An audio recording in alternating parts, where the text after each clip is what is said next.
Alhamdulillahi Rabbil Alamin, wassalatu wassalamu ala nabina Muhammadin wa ala alihi wa sahbihi ajma'in, amma ba'd. On poursuit nos explications concernant les rites du relatif au Jumu'ah, au vendredi. Et le cheikh nous dit وَقَدْ ذَكَرَ الْعُلَمَاء رحمهم الله أن صلاة الجمعة فرض مستقل ليست بدلا من الظهر. Cheikh Saleh Al-Fawzan hafidhahullah nous dit que les savants ont mentionné que la prière du vendredi est une obligation à part. Elle n'est pas un remplacement de la prière du Dhuhr. Bien sûr, lorsque l'on prie le Jumu'ah, on n'a pas à prier le Dhuhr. Mais c'est-à-dire que elle est une prière à part entière. Elle dispense d'avoir à prier le Dhuhr, mais ce n'est pas un remplacement du Dhuhr. Qala Umar ibn al-Khattab radiyallahu anhu. Déjà, premièrement, pourquoi? Parce que la prière du Jumu'ah est en 2 rak'a, alors que la prière du Dhuhr est en 4 rak'a. Donc Umar ibn al-Khattab radiyallahu anhu avait dit Salatu safari rak'atani. La prière en voyage, elle est de 2 unités. Wa salatu al-jumu'ati rak'atani wal 'aid rak'atani tamamun ghayru qasr ala lisani nabiyyikum. Omar ibn al-Khattab avait dit la prière en voyage est de 2 unités, la prière du Jumu'ah du vendredi est de 2 unités, la prière du Eid est en 2 unités, complète sans réduction. C'est-à-dire il n'y a pas de réduction de la récompense. Même si c'est 2 unités, vous aurez la récompense complète, comme si c'était des prières complètes, et cela sur la langue de votre prophète, avait dit Omar ibn al-Khattab radiyallahu anhu. وذلك لأنها تخالف صلاة الظهر في أحكام كثيرة. Donc elle n'est pas un substitut, un remplacement du Dhuhr, parce que, nous dit Cheikh Saleh Al-Fawzan, elle diverge du Dhuhr de plusieurs façons. Il y a maintes différences qui la différencient de la prière du Dhuhr. وهي أفضل من صلاة الظهر. D'ailleurs, la prière du Jumu'ah est même meilleure que la prière du Dhuhr. وآكد منها لأنه ورد على تركها زيادة تهديد. Et ceci car, on l'a vu, il y a un surplus de châtiment pour celui qui délaisserait la prière du Jumu'ah. C'est encore pire que de délaisser la prière du Dhuhr, sachant que c'est déjà gravissime de délaisser une prière, peu importe laquelle est-elle. وَلِأَنَّ لَهَا شُرُوطًا وَخَصَائِص لَيْسَتْ لِصَلَاةِ الظُّهْرِ. Et elle n'est pas un remplacement du Dhuhr parce qu'elle a des conditions qui lui sont propres, des particularités qui lui sont propres et qu'on ne retrouve pas dans la prière du Dhuhr. وَلَا تُجْزِئُ عَنْهَا صَلَاةُ الظُّهْرِ مِمَّنْ وَجَبَتْ عَلَيْهِ مَا لَمْ يَخْرُجْ وَقْتُهَا. Et celui qui se trouve dans l'obligation de prier la prière du Jumu'ah, eh bien s'il prie à la place la prière du Dhuhr, on lui dira cela ne t'est pas compté et cela n'est pas valide. Le Jumu'ah ne peut pas remplacer le Dhuhr. Ce n'est pas le Dhuhr ne peut pas remplacer le Jumu'ah parce que le Jumu'ah n'est pas non plus un remplacement du Dhuhr. Donc celui qui va délaisser la prière du Jumu'ah sans raison en se disant c'est pas grave, de toute façon je vais prier mon Dhuhr à la place, eh bien Cheikh Fawzan nous dit que cela n'est pas valide. Sauf dans un seul cas, c'est que ma lam yakhruj waqtuha, tant que son temps n'est pas sorti à la prière du Jumu'ah, alors je dois prier le Jumu'ah. Si le temps il est sorti, eh bien à ce moment-là, oui, si le temps du Jumu'ah imparti il est sorti, on verra quel est son temps. Eh bien si le temps du Jumu'ah imparti s'est écoulé, alors oui, je ne vais pas rattraper la prière du Jumu'ah, je rattraperai en tant que Dhuhr. Je prierai le Dhuhr à la place. C'est le seul cas de figure où je peux prier le Dhuhr au lieu du Jumu'ah, lorsque le Jumu'ah m'incombe. وصلاة الجمعة فرض عين على كل مسلم ذكر حر مكلف مستوطن. Là on commence à aborder les conditions qui vont te rendre dans l'obligation d'assister au Jumu'ah. Le cheikh nous dit la prière du vendredi, c'est une obligation individuelle à tout musulman, mâle, libre, mukallaf, mustawtin, c'est-à-dire qui est résident dans une ville. Il n'est donc pas soit bédouin, soit voyageur. Mukallaf, c'est-à-dire qu'il est pubère et qu'il a toute sa raison. Rawa Abu Daoud bisanadihi, rahimahullah, an Tariq ibn Shihab, rahimahullah, wa radiyallahu anhu marfu'an, al-jumu'atu haqqun wajibun ala kulli muslim fi jama'atin illa arba'a. Abdun mamluk, أو امرأة أو صبي أو مريض وإسناده ثقات وصححه غير واحد. Le cheikh Salih Al-Fawzan hafidhahullah nous dit que la prière du vendredi, c'est une obligation individuelle pour tout musulman, mâle, libre, pubère et ayant sa raison, qui se trouve résident dans un pays et une ville. Et ceci car Abu Daoud, rahimahullah, avait rapporté dans un hadith que le cheikh Salih Al-Fawzan juge correct et que certains ont même authentifié, que le prophète sallallahu alayhi wa sallam a dit le vendredi, c'est-à-dire la prière du vendredi, est un devoir obligatoire pour tout musulman en congrégation. Donc la prière du vendredi, bien sûr, se prie en congrégation, sauf pour 4 types de musulmans. Premier type, l'esclave. Donc l'esclave, lui, le Jumu'ah ne lui est pas obligatoire. Ou bien la femme. La femme n'est pas dans l'obligation de se rendre à la prière du vendredi.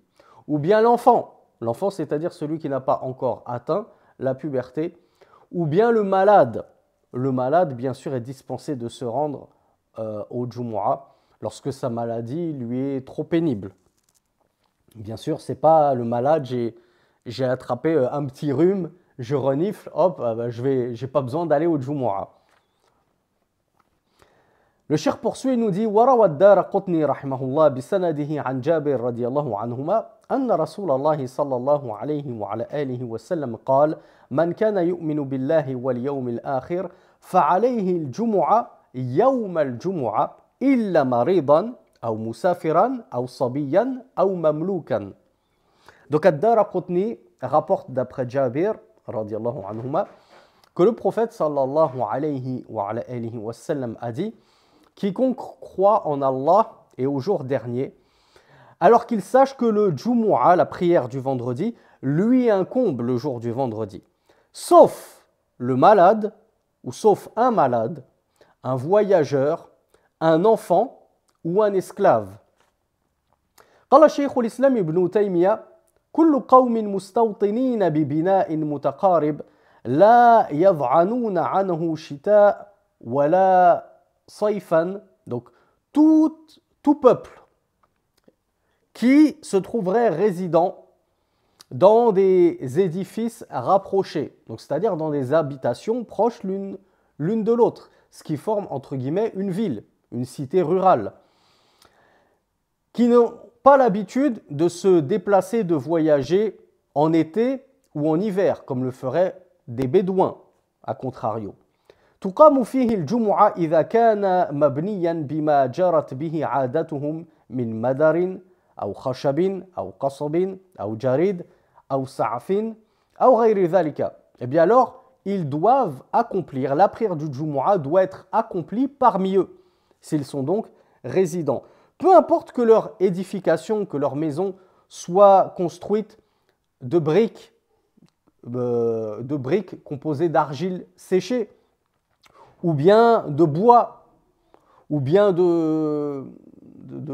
comment on appelle ça, de branches de palmier, et ainsi de suite. Peu importe la façon dont vos maisons sont construites, même si ce n'est pas de belles civilisations modernes, à partir du moment où vous êtes ce qu'on appelle une ville, une cité, que vous vivez ensemble, en étant sédentaire et non pas nomade, alors vous devez établir le Jumu'ah. فإن أجزاء البناء ومادته لا تأثير لها في ذلك. Donc la constitution de vos édifices n'a aucune influence sur le Jumu'ah ou non. Ne vous dites pas, oui, mais on vit dans des maisons qui ressemblent à des tentes et à des huttes, donc on est comme des nomades, donc on ne va pas faire le Jumu'ah. Wa innamal aslu an yakunu mustawtinin. La base, c'est que vous soyez résidents. Vous êtes des sédentaires en gros. Laysu ka ahli al-khiyam wal hulal alladhina yantaji'una fi al-ghalib mawaqi' al-qatr wa yantaqiluna fi al-biqa' wa yanquluna buyutahum ma'ahum idha intaqalu. Il a dit le sédentaire, le résident, il n'est pas tel les habitants des tentes justement, les bédouins, les nomades, qui se déplacent en fonction des points d'eau. Et dès qu'il y a un point d'eau qui est asséché, on va se déplacer dans un autre coin. Et généralement, ils emportent avec eux leur tente et puis ils reconstruisent leur maison, entre guillemets, de fortune à chaque fois qu'ils se déplacent. Donc les sédentaires, déjà, c'est une condition pour que le Jumu'ah nous soit obligatoire. Les nomades, à contrario, les gens du voyage, par exemple, n'ont pas ils ne sont pas tenus de célébrer le Jumu'ah. ولا تجب الجمعة على مسافر سفر قصر لأن النبي صلى الله عليه وعلى آله وسلم وأصحابه كانوا يسافرون في الحج وغيره فلم يصلي أحد منهم الجمعة في السفر. Et le cheikh, Hafidhahullah, nous dit, de même que le Jumu'ah n'est pas obligatoire aux voyageurs qui voyagent un voyage suffisamment long pour lui permettre de faire le raccourcissement des prières. Souvenez-vous ce qu'on avait dit dans un cours précédent, et la plupart des savants considèrent que c'est un voyage où on dépasse au moins, on coupe au moins 80 km. Et ceci car le prophète sallallahu alayhi wa sallam ainsi que les compagnons voyageaient, que ce soit pour leur pèlerinage ou autre que cela, et aucun d'entre eux n'a jamais prié le Jumu'ah en voyage, nous dit le cheikh. Donc on voit que la sunna, c'est plutôt de ne pas prier le Jumu'ah lorsqu'on est en voyage. وَمَنْ خَرَجَ إِلَى الْبَرِّ فِي نُزْهَةٍ أَوْ غَيْرِهَا وَلَمْ يَكُنْ حَوْلَهُ مَسْجِدٌ تُقَامُ فِيهِ الْجُمُعَةُ فَلَا جُمُعَةَ عَلَيْهِ وَيُصَلِّي ظُهْرًا. Et celui qui va sortir vers une contrée, que ce soit pour le tourisme ou autre que cela, et qui ne trouverait pas autour de lui de mosquée. Alors vous allez me dire, ah ben c'est cool ça, parce que nous quand on voyage dans le sud de la France, en Belgique, etc., il n'y a pas des mosquées partout autour de nous. Je rappelle que le voyage en terre de Koufr est interdit. On n'est pas censé voyager en terre de mécréance, donc encore moins faire du tourisme en terre de mécréance. Mais le cheikh nous dit, celui qui voyagerait dans une contrée dans laquelle il n'y aurait pas de mosquée autour de lui qui célébrerait le Jumu'ah, alors il n'a pas de Jumu'ah. Il n'est pas obligé d'aller refaire un énorme déplacement pour aller dans une autre contrée dans laquelle on trouve une mosquée qui célèbre le Jumu'ah. Celui-là, il n'aura pas de Jumu'ah qui lui incombe et il priera à la place le Dhuhr. Wala tajibu ala al-mar'a, comme on l'a vu. La prière du Jumu'ah, elle n'incombe pas à la femme. Maintenant, si la femme souhaite se rendre à la mosquée et prier avec les hommes le Jumu'ah, alors qu'elle sache que ça la dispensera de prier le Dhuhr. Bien sûr, en rentrant chez elle, on ne va pas lui dire « tu dois quand même prier ton Dhuhr ». Le Jumu'ah la dispensera de prier le Dhuhr. قال ابن المنذر وغيره أجمع أن لا جمعة على النساء. Ibn al-Mundhir et d'autres ont dit « les savants sont unanimes qu'il n'y a pas de Jumu'ah, c'est-à-dire obligatoire, à la femme. وأجمعوا أنهن إن حضرن الإمام فيصلين معه أن ذلك يجزئ عنهن. Et ils sont unanimes également que si les femmes se rendent et prient avec l'imam, c'est-à-dire le Jumu'ah, alors cela les dispense, c'est-à-dire d'avoir à prier le Dhuhr. وكذلك إذا حضرها المسافر أجزأته. De la même façon que le musafir, le voyageur, on a dit qu'il n'est pas obligé d'assister au Jumu'ah. Mais imaginons que ce voyageur, il a quand même envie de prier le Jumu'ah à la mosquée avec les fidèles. Eh bien, cela le dispensera également d'avoir à prier le Dhuhr. وَكَذَلِكَ الْمَرِيض. Pareil pour le malade. S'il se rend au Jumu'ah, il n'aura pas à prier son Dhuhr. لِأَنَّ إِسْقَاطَهَا عَنْ هَؤُلَاءِ لِلتَّخْفِيفِ عَنْهُمْ. Et ceci pour leur alléger leur situation. Le voyageur, le malade, c'est pour les alléger et leur faciliter qu'on leur a dit que Allah Azza wa Jalla leur a prescrit la non-obligation du Jumu'ah. Donc ce n'est pas pour ensuite leur dire « Ah mais je suis désolé, vous avez fait le Jumu'ah à la mosquée, mais vous devez quand même prier votre Dhuhr. » Mais là on ne ferait que leur compliquer les choses et les alourdir. Et c'est tout le but, c'est le but inverse de la facilité qu'Allah leur a donnée de ne pas avoir à se rendre au Jumu'ah de manière obligatoire. وَيُشْتَرَطُ لِصِحَّةِ الْجُمُعَةِ. Et en termes de conditions de validité du Jumu'ah, le cheikh nous dit, citons premièrement dukhulul waqt. Il faut que le temps soit rentré. On ne peut pas prier le Jumu'ah avant son heure, comme on ne peut pas prier le Fajr avant son heure. Donc, li'annaha salat mafrouda, parce que c'est une prière obligatoire, prière du Jumu'ah, donc comme les autres prières obligatoires, elles ont un temps bien imparti. On ne peut pas jouer avec ce temps-là et les prier avant leur temps. فاشترط لها دخول الوقت كبقية الصلوات فلا تصح قبل وقتها ولا بعده. Donc la prière du Jumu'ah n'est pas valide si elle est priée avant son temps, tout comme elle n'est pas valide si elle est priée après son temps imparti. لقول الله سبحانه وتعالى إن الصلاة كانت على المؤمنين كتابا موقوتا. Allah nous dit dans le verset 103 de la sourate Les Femmes, certes la prière a été prescrite aux croyants en des temps bien déterminés. Et le Jumu'ah est une prière prescrite aux croyants, donc en des temps également bien déterminés, en un temps bien déterminé. وَأَدَاؤُهَا بَعْدَ الزَّوَالِ أَفْضَلُ وَأَحْوَطُ. Et le fait de prier le Jumu'ah après le Zawal, on sait ce que c'est que le Zawal maintenant. C'est lorsque le soleil commence à décliner de son apex, lorsqu'il est au maximum dans l'horizon, au plus haut, puis qu'il commence à entamer sa descente vers l'ouest, eh bien on sait que ça c'est le temps du Dhuhr, c'est le temps d'entrée du Dhuhr. Eh bien le Jumu'ah c'est pareil. On dit il est meilleur de prier le Jumu'ah à l'entrée du temps du Dhuhr, c'est-à-dire lorsque le soleil a commencé à décliner. C'est meilleur et c'est plus prudent. Nous dit le Cheikh Salih Al-Fawzan, لأن الوقت الذي كان يصليها فيه الرسول صلى الله عليه وعلى آله وسلم في أكثر أوقاته. Car c'était le temps dans lequel le prophète sallallahu alayhi wa alayhi wa sallam avait le plus souvent prié le Jumu'ah, après que le soleil ait décliné de son apogée.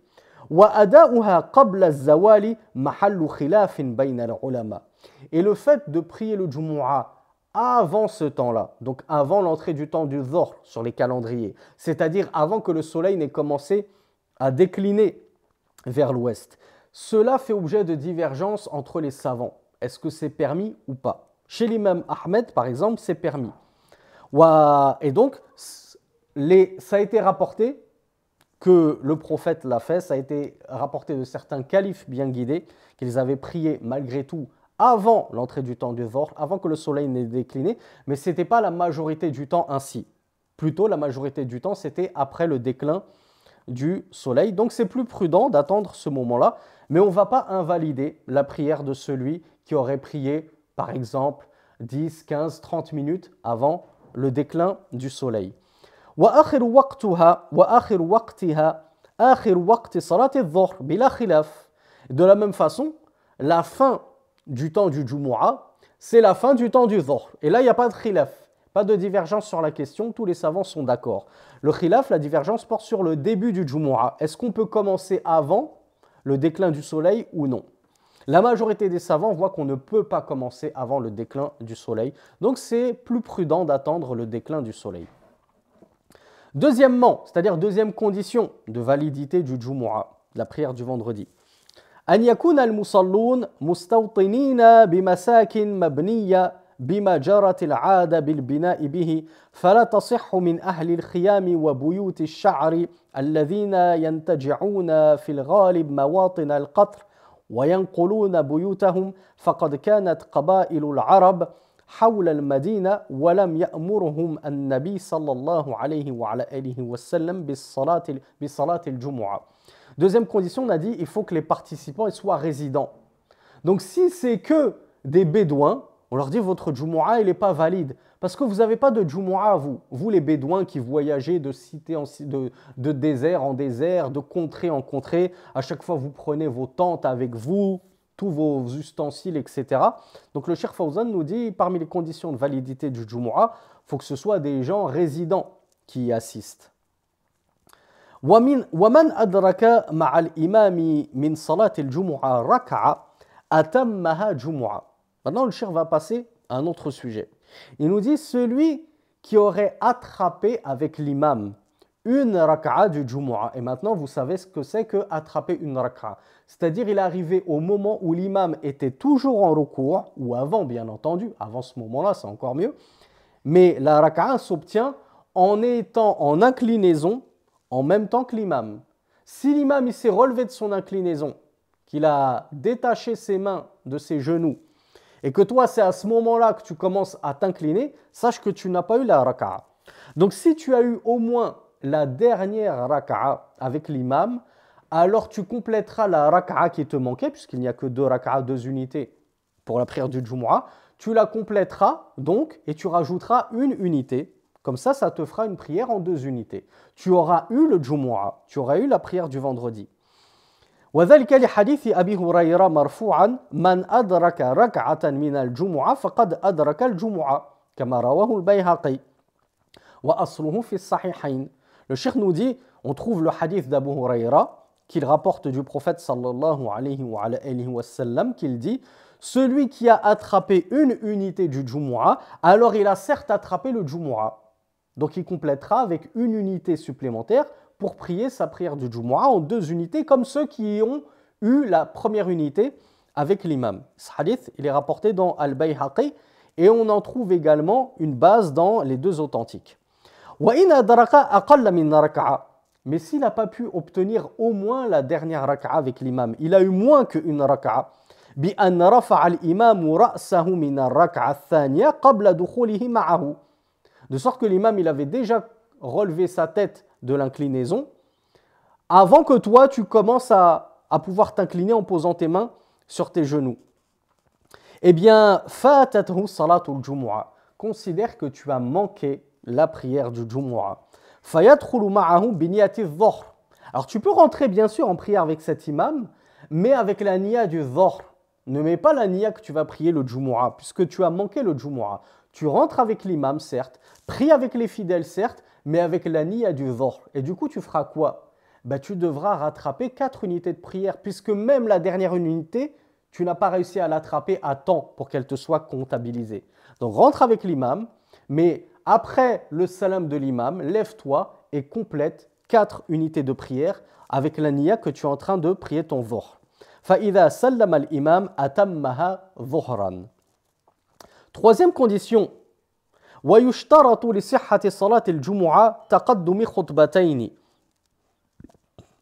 Troisième condition de validité de la prière du Jumu'ah, il faut que cette prière soit précédée de 2 khutbas. Et quand on dit 2 khutbas, en réalité, c'est la khutbah du Jumu'ah, le prêche du vendredi, mais le prêche du vendredi est lui-même composé de 2 prêches, avec l'imam qui s'assoit entre les 2, comme on l'a vu dans le cours précédent.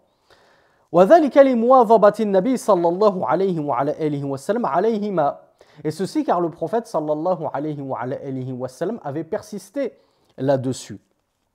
Donc on sait que c'est une obligation, le prêche du vendredi. قال ابن عمر رضي الله عنهما كان النبي صلى الله عليه وعلى آله وسلم يخطب خطبتين وهو قائم يفصل بينهما بجلوس. Ibn Omar disait, le prophète sallallahu alayhi wa sallam délivrait sa khutbah par le biais de 2 khutbahs, de 2 prêches, tandis qu'il était debout, il les séparait par une assise. Donc entre les 2 prêches, le prophète sallallahu alayhi wa sallam s'asseyait un court laps de temps. Ce hadith est unanimement authentique. ومن شروط صحتهما حمد الله والشهادتان والصلاة على رسوله صلى الله عليه وعلى آله وسلم والوصية بتقوى الله والموعظة وقراءة شيء من القرآن ولو آية بخلاف ما عليه خطب بعض المعاصرين اليوم من خلوها من هذه الشروط وغالبها. Et là, le cheikh déplore aussi ce qu'on avait déploré dans le cours précédent. Parce que parmi les conditions de validité du Jumu'ah, il faut que le prêche, parmi les conditions du prêche, qui est lui-même une condition de validité du Jumu'ah, il faut que le prêche renferme Hamdullah, la louange d'Allah. On doit louer Allah subhanahu wa ta'ala dans notre prêche, dans nos prêches d'ailleurs. Souvenez-vous, on a dit les deux prêches sont censés contenir la même chose. Donc la louange d'Allah, la double attestation de foi, Ashhadu an la ilaha illallah wa ashhadu anna Muhammadan Rasulullah. La prière sur le prophète sallallahu alayhi wa sallam. L'exhortation des fidèles à craindre Allah subhanahu wa ta'ala. La lecture du Coran, ne serait-ce qu'un verset, nous dit le cheikh Salih al-Fawzan, hafidhahullah. Et ceci contrairement à ce sur quoi reposent certains de nos prédicateurs contemporains aujourd'hui, nous dit le cheikh, dont le prêche est dépourvu de ces conditions, ou au moins de la plus grande partie de ces conditions-là.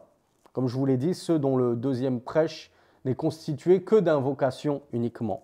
Ça, normalement, ça ne passe pas.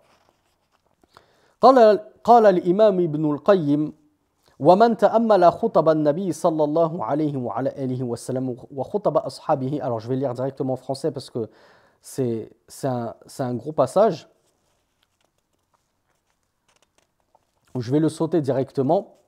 En gros, l'imam Ibn al-Qayyim nous disait que celui qui médite la plupart des prêches du prophète sallallahu alayhi wa sallam, ou même tous les prêches, celui qui médite les prêches du messager d'Allah sallallahu alayhi wa sallam et les prêches des compagnons, notamment les 4 califes qui l'ont suivi, eh bien il trouvera qu'elles étaient remplies d'exhortations et d'indications à la guider, remplies d'exhortations et d'invitations au tawhid. Qu'est-ce que ça nous manque ça, le tawhid sur le mimbar, de l'évocation des attributs d'Allah subhanahu wa ta'ala, l'évocation des fondements de la foi, les grands fondements de la foi, les fondamentaux, de l'appel à Allah subhanahu wa ta'ala, du rappel de ses faveurs, de ses signes envers ses créatures et ses serviteurs. Également, de rappel de certains récits censés faire peur aux serviteurs du courroux d'Allah et de son châtiment si on n'obtempère pas à ses ordres. Également, les prédicateurs, en tout cas les khutbas du prophète sallallahu alayhi wa sallam étaient également remplis d'ordres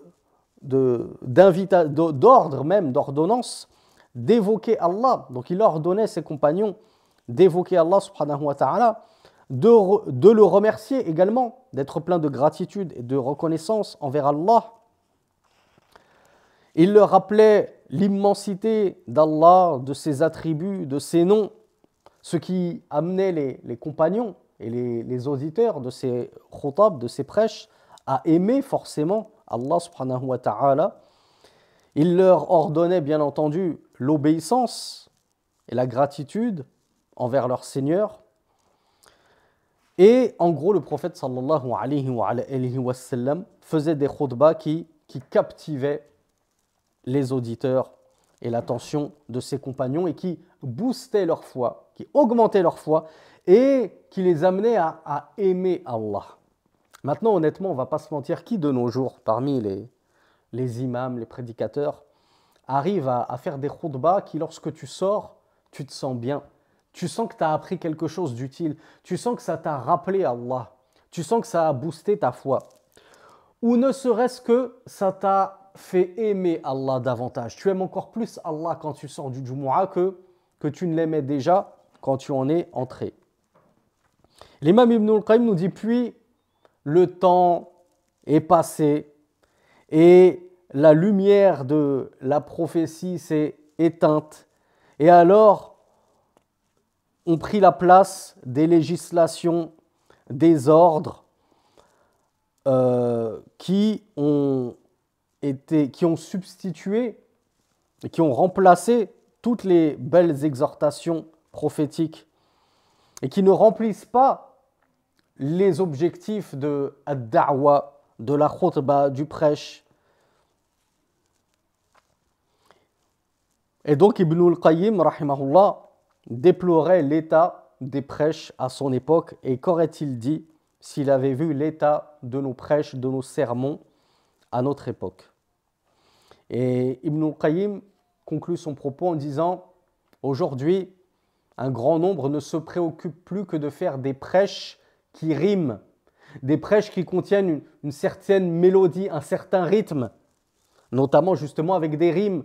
Je vais essayer de faire rimer chaque paragraphe, chaque ligne de chaque paragraphe et ainsi de suite. Et donc on va focaliser sur la forme au détriment du fond. » Nous expliquait l'imam Ibn Qayyim al-Jawziyya, et bien entendu qu'il condamnait cela. هذا ما قاله الإمام ابن القيم في طابع الخطب في عصره وقد زاد الأمر على ما وصف حتى صار الغالب على الخطب اليوم أنها حشو من الكلام قليلة الفائدة. Et Cheikh Fawzan, hafidhahullah, de commenter en nous disant ça c'est ce que déplorait Ibn Qayyim al-Jawziyya à son époque des khutab. Mais l'affaire n'a fait qu'empirer, les choses n'ont fait qu'empirer, nous dit Cheikh Saleh Al-Fawzan, par rapport à ce qu'il a décrit, au point que la plupart, c'est Cheikh Fawzan qui nous dit Al-Ghalib, la plupart des khutbas aujourd'hui sont dépourvus, sont plutôt remplis de paroles avec très peu de faïda, très peu de bénéfices. C'est des khutab dont on sort généralement vide. On n'a pas gagné en foi, on n'a pas appris qui était davantage Allah, on n'a pas développé notre connaissance du tawhid et ainsi de suite.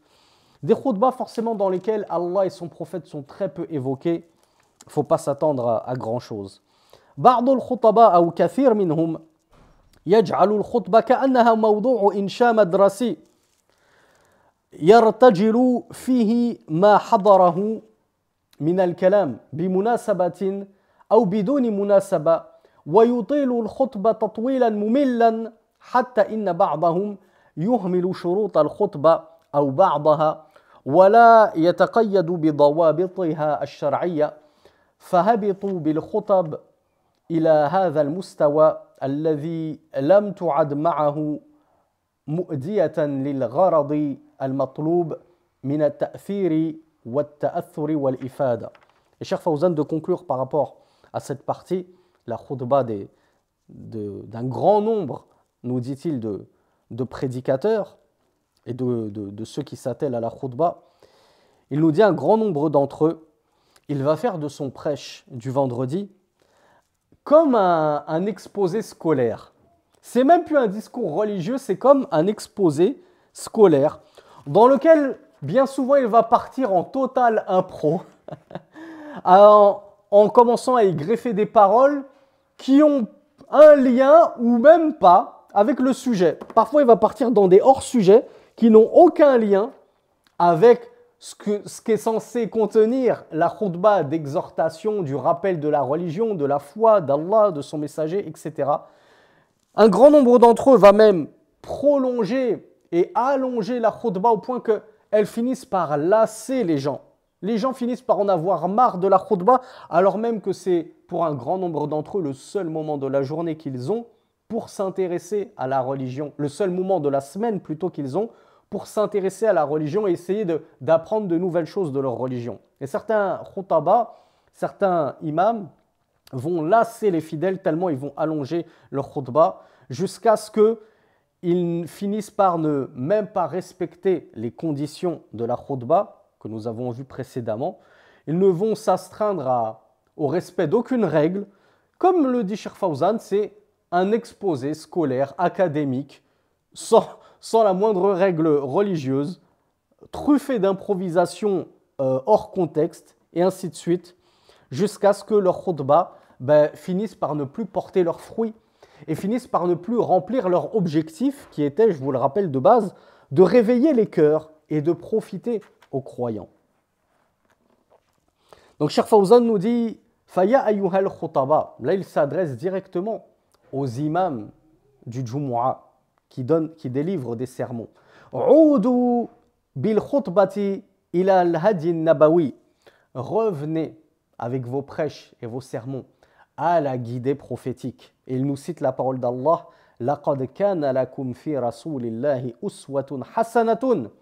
Le verset 21 de la sourate Al-Ahzab, les coalisés.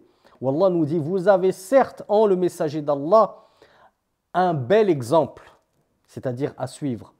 Rakkizu mawadi'aha ala nususin min al-kitab was-sunnah allati tatanasabu ma'al maqam. Concentrez-vous, nous dit-il, s'adresse-t-il à ces imams des khutab. Concentrez-vous sur les textes du Coran et de la Sunna en rapport avec le sujet que vous avez choisi pour votre prêche. Incorporez dans vos prêches le rappel de la crainte d'Allah et de belles exhortations. عالجوا بها أمراض مجتمعاتكم بأسلوب واضح مختصر. Corrigez et soignez les maladies de vos sociétés avec des expressions claires et concises, pas des khutbahs à rallonge, avec des rimes qui vont perdre les moins lettrés. En face de vous, vous n'avez pas forcément des gens qui ont fait de hautes études. Vous allez commencer à employer des mots compliqués, à essayer de faire des rimes, à faire des khutbahs de style polytechnique, bac plus 10. Le but, ce n'est pas de montrer tes muscles. Oh mon frère imam, le but, c'est de toucher tous les cœurs qu'il y a en face de toi. Et pour toucher le maximum de cœurs en face de toi, il faut que tu fasses des khutbahs simples, qui vont droit au but, qui parlent au plus grand nombre et que tout le monde pourra comprendre. Donc, concise et claire à la fois. أكثروا فيها من قراءة القرآن العظيم الذي به حياة القلوب ونور البصائر. Et comment est-ce qu'on réveille les cœurs? Quel réveil des cœurs plus noble que le Coran. Donc voilà pourquoi le Cheikh Salih Al-Fawzan nous dit multipliez dans vos khutab, dans vos prêches, la lecture du Coran. Certes, le prophète sallallahu alayhi wa sallam lisait beaucoup le Coran dans ses khutab. Pareil, ainsi faisaient ses compagnons qui ont pris la suite. Omar, Abu Bakr et ainsi de suite. Ils lisaient beaucoup le Coran à tel point qu'il est rapporté que certains de leurs prêches n'étaient composés quasiment que de la lecture d'une sourate du Coran. Mais est-ce que dans la lecture du Coran, il y a autre chose que justement des exhortations qui vont droit au but, qui touchent les cœurs, qui rappellent aux gens Allah, la crainte d'Allah, son obéissance et ainsi de suite. إنه ليس المقصود وجود خطبتين فقط.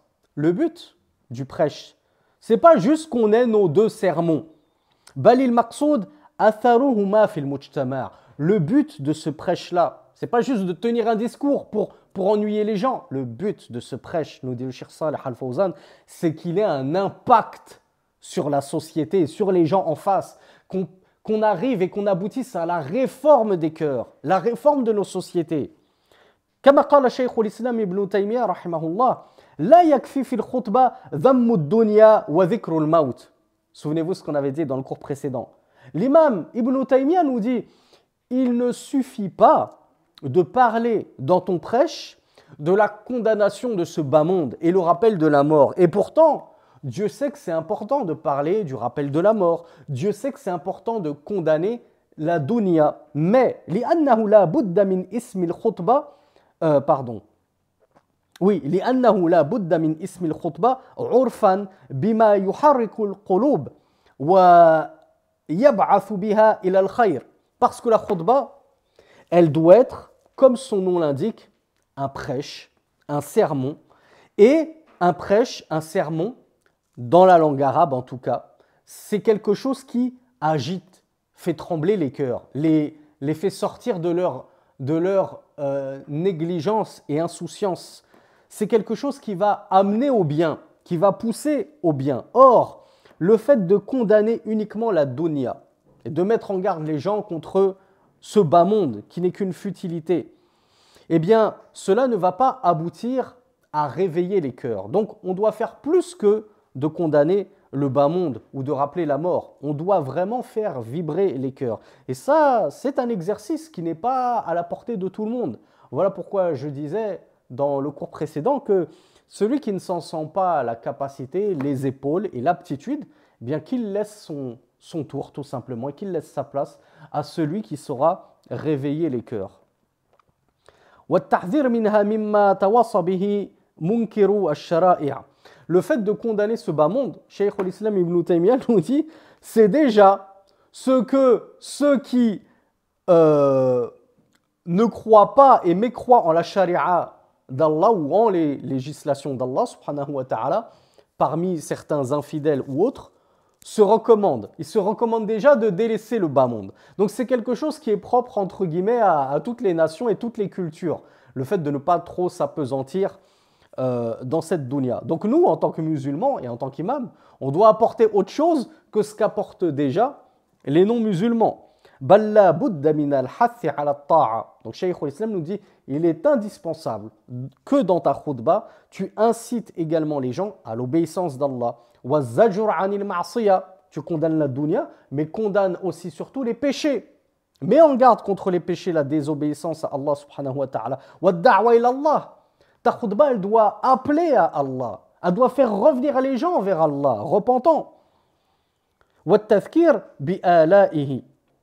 Elle doit rappeler aux gens les faveurs d'Allah subhanahu wa ta'ala. Wa qala wa la tahsulu al-khutbatu bi ikhtisarin yafutu bihi al-maqsoud. Et la khutbah, elle ne peut pas être viable, elle ne peut pas être bonne, ça ne peut pas être une khutbah légiférée si elle est tellement concise qu'elle va passer à côté de son objectif. Tu as fait une khutbah tellement courte, tellement concise que les gens n'ont pas pu se réveiller, justement.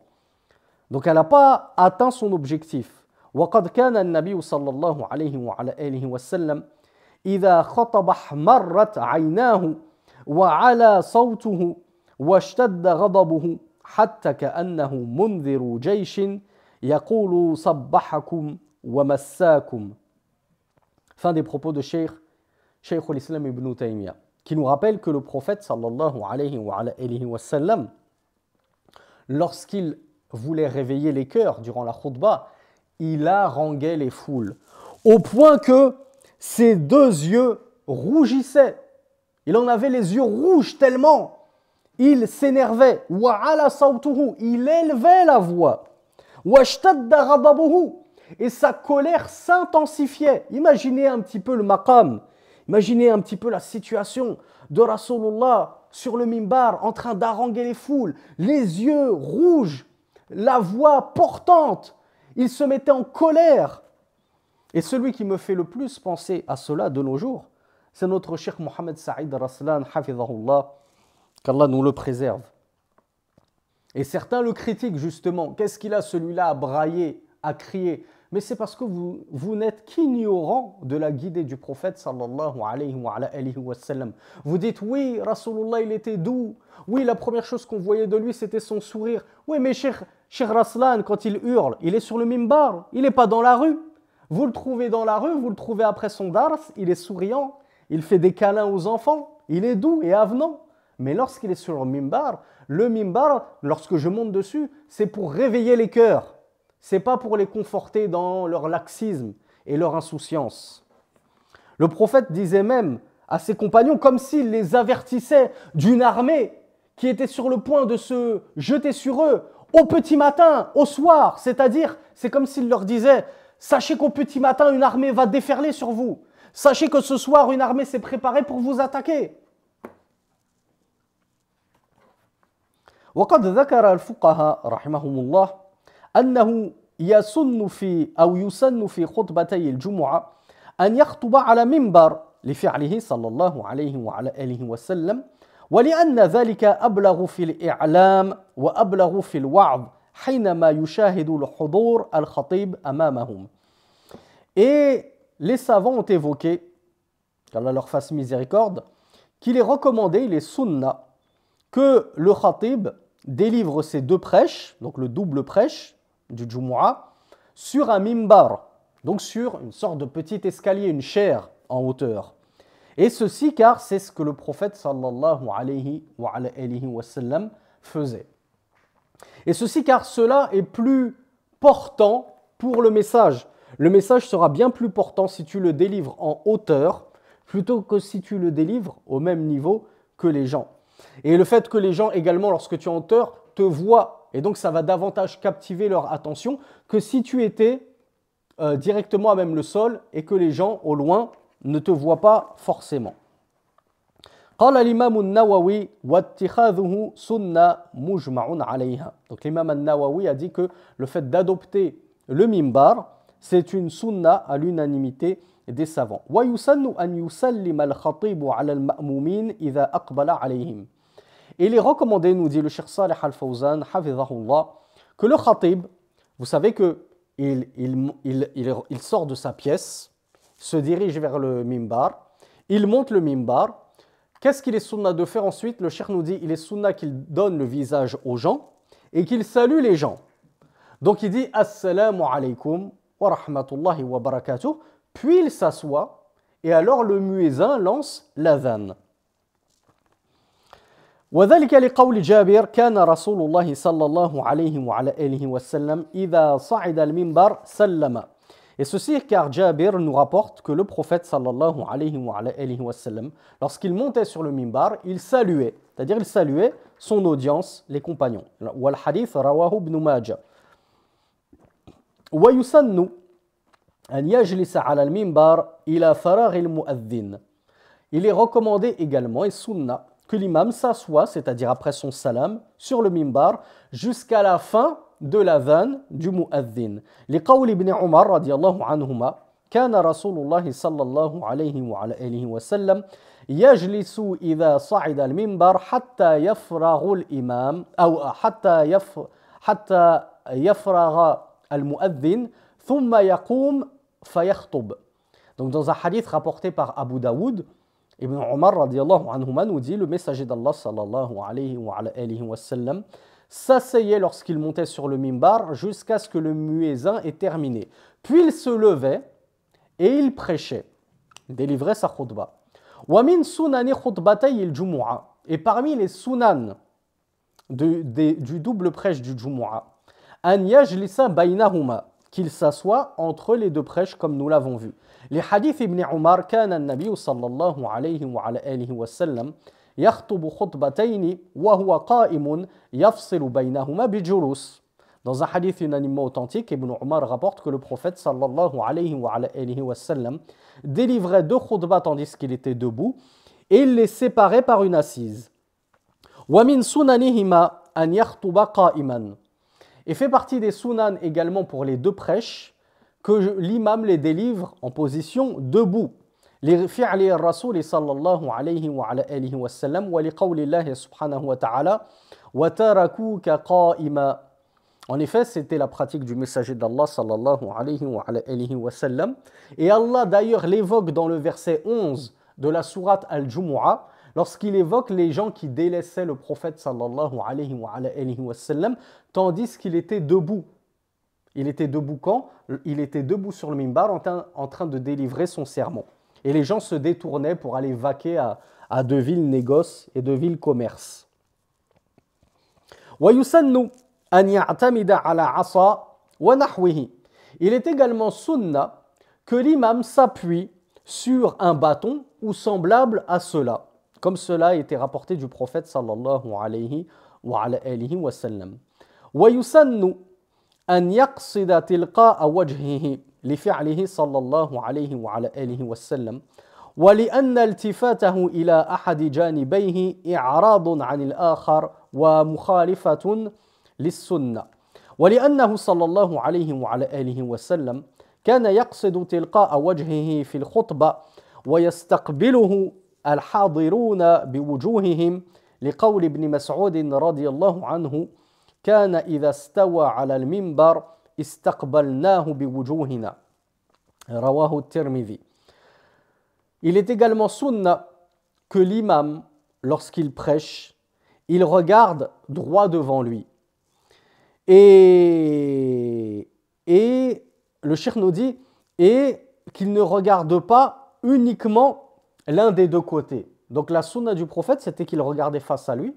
Il n'y a pas de mal à ce que tu regardes tantôt à droite, tantôt à gauche, que tu fasses des allers-retours, mais ne te concentre pas sur un seul côté. Et tu regardes que à droite, les fidèles qui sont que à droite, tu regardes que les fidèles qui sont à gauche, parce que cela t'amènerait à délaisser l'autre partie des fidèles, l'autre côté de la mosquée qui se sentirait lésé. Pourquoi l'imam, il ne nous regarde jamais? Pourquoi il s'adresse qu'aux gens de la droite? Est-ce qu'ils sont mieux que nous? Ils sont plus importants que nous? Donc soit tu regardes face à toi pour que ça couvre tout le monde, soit tu regardes tantôt à droite, soit tantôt à gauche. Donc il est rapporté du prophète sallallahu alayhi wa sallam qu'il regardait face à lui lorsqu'il délivrait le prêche et que l'audience, donc les compagnons, comme on l'a vu, ils s'orientaient vers lui, ils orientaient leur face vers lui pour le regarder. Ils ne regardaient pas eux-mêmes face à la qibla. S'ils étaient face à la qibla et que Rasulullah sallallahu alayhi wa sallam était face à eux, tant mieux. Mais s'ils étaient tout à droite, tout à gauche, eh bien ils regardaient le messager d'Allah sallallahu alayhi wa sallam. Comme c'est rapporté dans un hadith d'At-Tirmidhi, d'après Ibn Mas'ud, qui nous dit le messager d'Allah sallallahu alayhi wa sallam, lorsqu'il se tenait debout sur le mimbar, nous lui donnions nos visages, nous lui faisions face. وَيُسَنُّ أَنْ يَقْصُرَ الْخُطْبَةَ تَقْصِيرًا مُعْتَدِلًا. Il est également recommandé, sunna, de raccourcir la khutbah d'un raccourcissement modéré. Pas comme l'a dit Cheikh al-Islam ibn Taymiyyah, d'un raccourcissement tellement concis et court qu'au final tu n'as pas pu atteindre, ta khutbah n'a pas pu atteindre ses objectifs, qui est de réveiller les cœurs. Mais si j'ai le choix entre faire court ou long, sachez que la sunna c'est de faire court.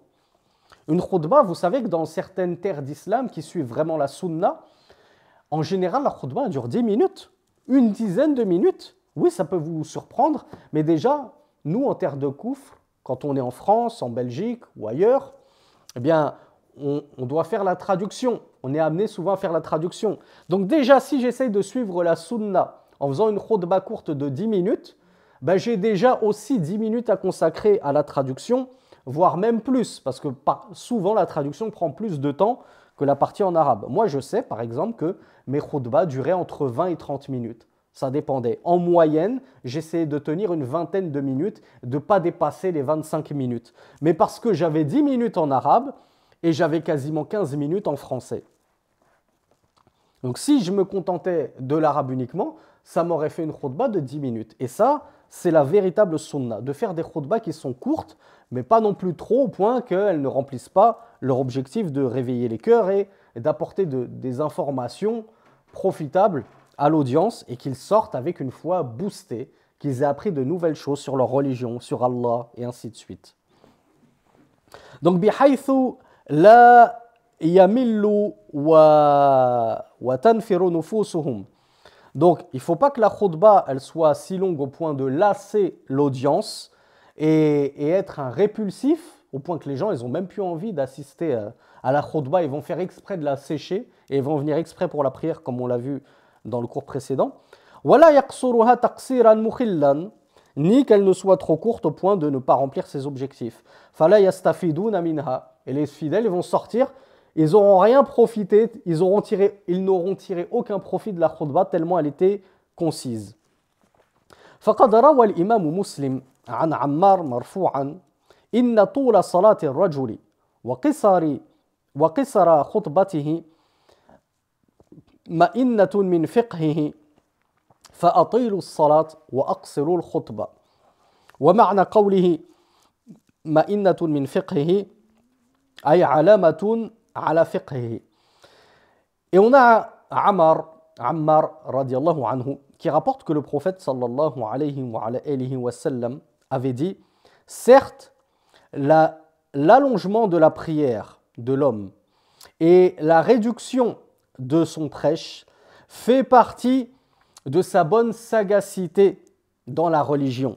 Il a le fiqh, il a la bonne compréhension de la religion.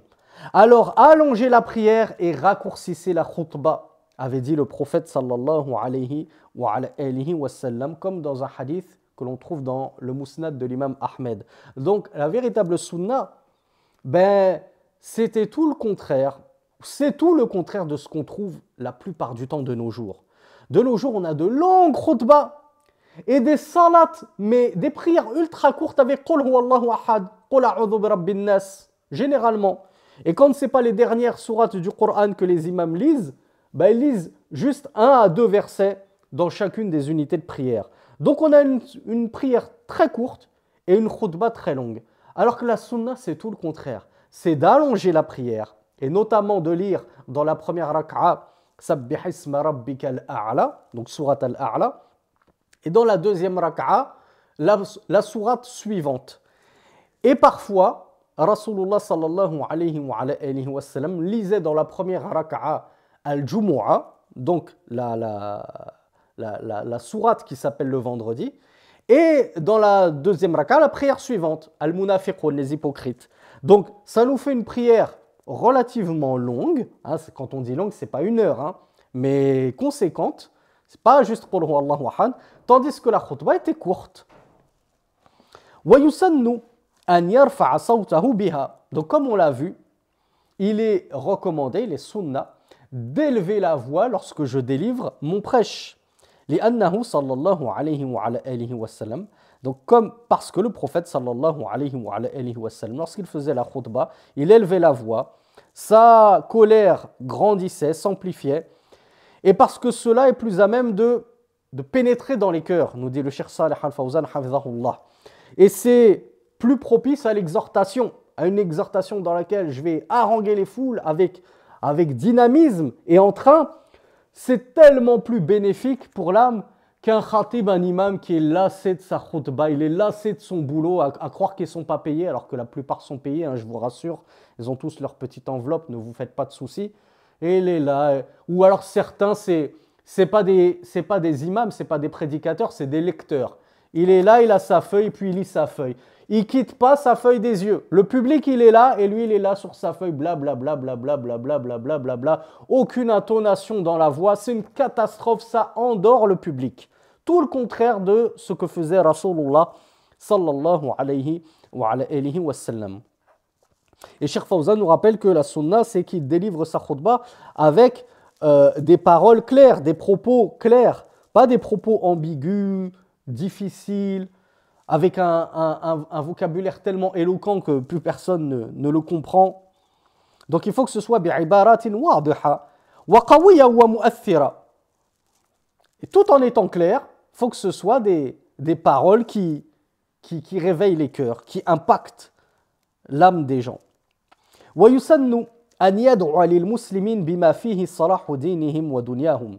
Il est également recommandé et sunna que l'imam invoque pour les musulmans, donc pour les fidèles en l'occurrence, mais même pour les musulmans partout dans le monde, hein, avec une grosse pensée particulière pour nos frères gazaouites, hein, on ne les oubliera jamais bi'idhnillah, mais sachez qu'ils ne sont pas les seuls à souffrir dans le monde. Partout dans le monde, on a des musulmans qui souffrent. Partout dans le monde, on a des musulmanes battus. On a des enfants musulmans battus, violés, etc. On a nos frères ouïghours, on a nos frères rohingyas, on a nos frères du Cachemire, partout dans le monde. Il n'y a pas qu'à Gaza qu'on souffre. Mais on a une pensée pour tous ces gens-là. Donc il est sunna, il est recommandé d'invoquer pour les musulmans avec des invocations qui contiennent ce qui va leur être profitable pour leur dunya et leur religion, et donc leur au-delà.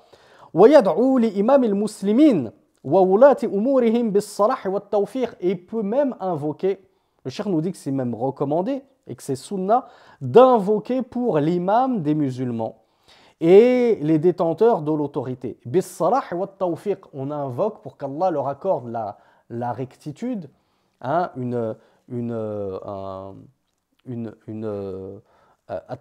la réussite, parce que si on invoque contre eux, mais c'est le chaos, c'est l'anarchie. Imaginez qu'Allah exauce nos doigts, on invoque contre nos gouverneurs, ils tombent tous. Comment on va faire une société sans dirigeants? Qu'est-ce qui va se passer? Donc n'invoquez pas contre vos gouverneurs, invoquez pour vos gouverneurs, qu'Allah les réforme, qu'Allah leur montre la vérité, qu'Allah les guide à la guidée du messager d'Allah, qu'Allah fasse que par eux rayonne l'islam, et ainsi de suite.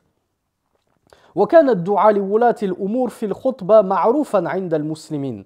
Et ça, le fait de faire des invocations pour les détenteurs de l'autorité, c'était connu chez les musulmans. وعليه عملهم. C'est pas une nouveauté, c'est pas une bid'a. لأن الدعاء لولاة أمور المسلمين بالتوفيق والصلاح من منهج أهل السنة والجماعة. C'est plutôt le fait d'invoquer pour les détenteurs de l'autorité, qu'Allah leur accorde de la rectitude, qu'Allah les réforme, qu'Allah leur accorde le succès et la réussite dans leur entreprise. Ça fait même partie du minhaj, de la voie des gens de la sunna et du groupe Ahlus Sunna wal Jama'a. وَتَرْكُهُ مِنْ مَنْهَجِ الْمُبْتَدِعَ. Et le fait de délaisser cela, c'est généralement une indication de la voie des innovateurs, nous dit Cheikh Salih Al-Fawzan.